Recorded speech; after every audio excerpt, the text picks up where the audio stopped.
हम हाँ को तो जाए भैंसानो पानी मानी पिया दी गए हमारे जी हाँ रोज ही ना दूध सबको खाने और भैंस को पानी हमें पीने आज एक ने एक भैंस को हम टन तो टुवाई दी हंसे ले पी तो ले और तो हम टन तो टुवाई दी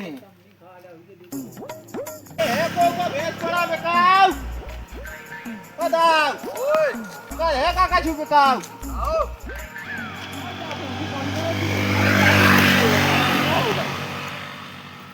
खान माने है ही के नहीं चौड़ाई का कीमत है 30,000 बकाऊ नहीं बेचने तोल के नहीं बेचने कितने के बताओ जाओ अपना देने के गया 1000 रुपया बनाई गया हमें नहीं बनाते देखो दाऊ भैंस है कमजोर 11,000 रुपया दे पे ये कनक मना को है देखो कनक चला फड़ा के देख ले साजी है कि नहीं। अरे जा तो भैंस बूढ़ी है वो वजन नहीं है वजन के हिसाब से बिकाता है तुम तो तनक मना को बताओ